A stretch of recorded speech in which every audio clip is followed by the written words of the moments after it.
welcome to 99 West, the new arts and culture show with an eye for West Texas. I'm your host, Farron Salee, and my job is to tell you about everything you've been missing out on here in the big country. We're going to talk a little bit about music, arts, food, and of course all the classiness that comes along with being a West Texan. Without any further ado, we're going to head over to Blaine Singletary at the Abilene Civic Center. He's going to tell us what's coming out of the dark with the Abilene Philharmonic. For over 6 decades, the Abilene Philharmonic has presented music for symphonic lovers of all ages. This year alone, they presented a wide array of music as well as new ways to enjoy it. Joining me now is Heidi Kelly, the Executive Director of the Philharmonic. Ms. Kelly, welcome. Thank you. How are you? I'm doing great, thanks. Now, our last performance here with the Philharmonic was the Celebrations concert. Right. How did that one turn out? We're really excited about that concert. It came out really well. I think it was one of the best programmed concerts that we have had this year. And we also did the glow in the dark during that concert, and so that was a new way of getting people in the door as well. Right, and that's tell us a bit about that.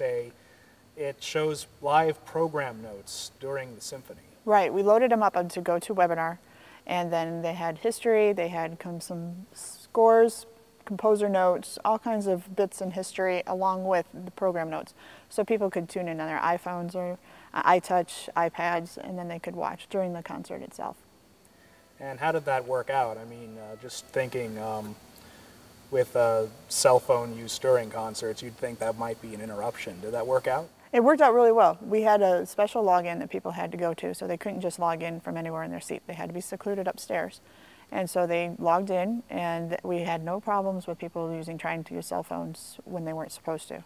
We didn't get any complaints. Everybody was very well behaved. It worked out really well. And would you do this again in future performances?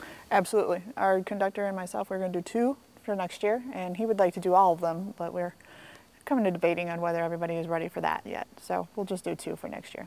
I see. Well, along with certain innovations like the glow-in-the-dark club, how are you getting, what are other ways you're getting people to come to the Philharmonic?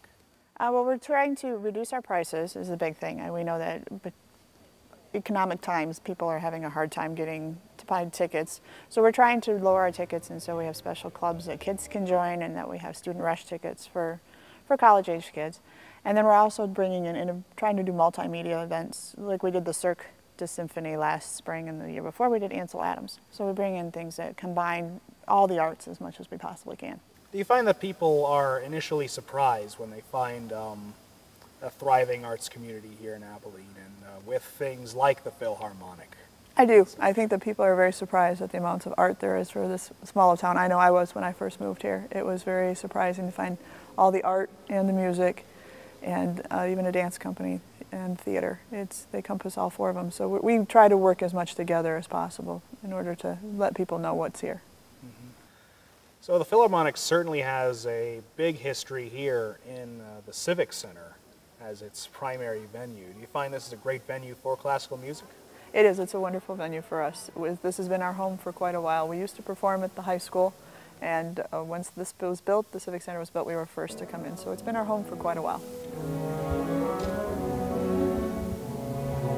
So this is the venue here. This is the stage where we were standing.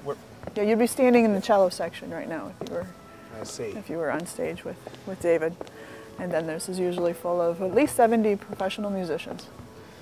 And certainly great acoustics in here, I imagine. Absolutely. You can see why it's a great performance hall. All 2,200 seats. There's not a bad seat in the house. And right up in the balcony there is where the glow-in-the-dark section took place. Right. Absolutely, up in the corner.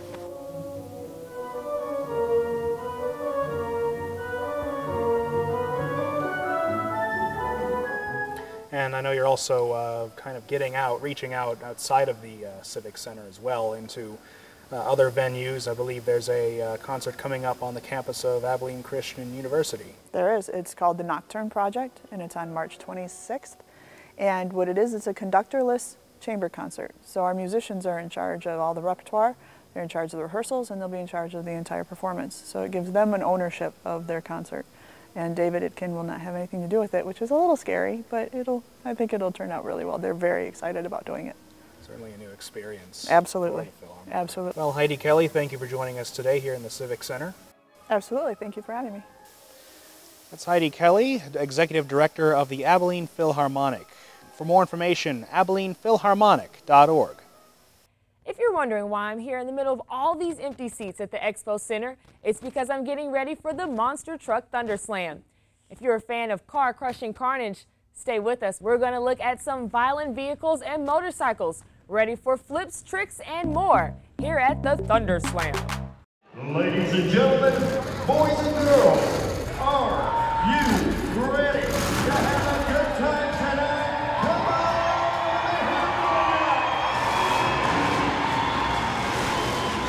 Well, you're in the right place tonight. Your Thunder Slam Monster Truck Spectacular. It's a Taylor Expo building like nobody's business. We've got some of the biggest, baddest monster trucks in the business. We're in Abilene, Texas. It's the Taylor County Expo Center. They're going to have trucks that crash cars and ride and jump, and the kids will be very excited. But I don't know, the men will. Oh, the kids have got, their eyes are like saucers. People to relax and have a good time. You know, you got to be mental tough and all that, and you know, just got to play the crowd and do your job, practice a lot. It's all the stuff you see in X Games, like the seat grabs, kiss of death, side shows and stuff like that, whatever. Like, pretty much all the tricks. The guy I love, it's loud engines, a bunch of action, all that stuff. You know, I don't really know what they like about it, but they keep coming back. I invite you to take your seats. Have fun, hey, we're glad you're here. Coming up next, I spoke with Robert. He's one of the people that started the AMP tour. He built his own truck from scratch, and we're going to see what he has to say about the event. So what do the trucks do at the Expo Center? Do they like crush over each other? What do you mean, what do the trucks do? It's a monster truck show. I don't know. What happens at a monster truck show? We kill stuff. We got awesome. We've got cars out in the middle of the arena. Yeah. We've got some good wheelie trucks. We've got some good freestyle trucks. They're going to go out there full throttle, just smash the cars. You're going to see them flying through the air. Okay, I sure. Tell me about this truck, man. Like, well, it's 10'6" tall. It's a Ford monster truck. My brother and I built it. The tires, they're 66-inch Terra tire, 4-way steer. It's got the Rockwell airship transfer case. We'll be giving rides during the pit party. how do you get in the truck? How do I get in the truck? How do you get in the truck? I climb up like this. I climb up here, step up there. I'm not going to do it right now, put my butt on camera. You know what I mean? But my brother and I built the truck right about 12 years ago. It's been running strong, like 40 weeks a year. We do 40 different towns every year. So y'all built this? Yeah. How do you build a truck? Lots of hard work. So what's the difference in like this engine and just a regular, I don't know, Silverado? We got to have the horsepower to turn these big wheels, like 3 times, 4 times the horsepower. Okay, so how'd you get involved in this, man? How did you start monster trucking? I was a fan just like everybody else. You know, it's something I really wanted to do. My brother and I decided that we wanted to get in, and the easiest way to get in was to have your own truck. We've been running 40 weeks a year for probably 12 years, and it's just a crazy lifestyle. It's fun. I mean, come check it out. Well, I don't know about you, but I am sure getting hungry. We're going to find out about an unlikely place to find some fine gourmet dining in Clyde. It's an oasis for your taste buds, and Megan Freeman's going to tell us more about Bonterra Blue.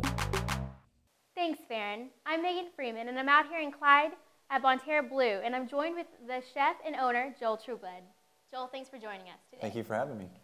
So Bonterra Blue, it's a restaurant, it's an art gallery, a music venue, you do cooking classes here, so it's just all these different components. So what's your vision? What are you trying to bring to Clyde? Well, Santa Fe, Northern California.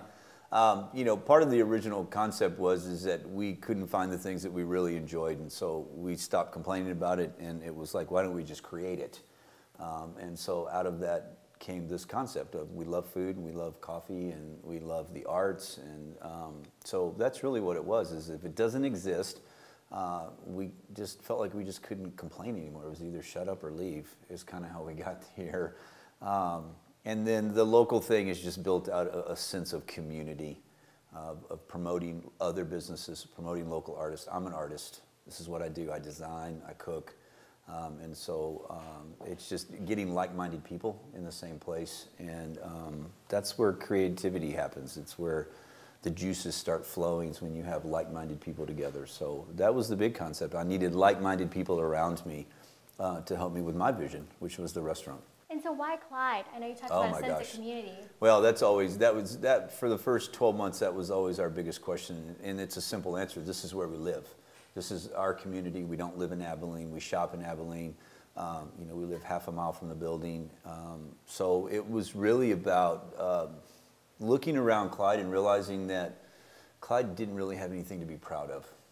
You know, we didn't have a state-winning football team. We just didn't really have much. I mean, it's a nice, quiet bedroom community, but as far as people going to work in Abilene saying, we're proud to live in Clyde because of A, B, C, and D. Great school system, kind of some standard stuff, but didn't really have anything definite. And we also knew that restaurants could do that.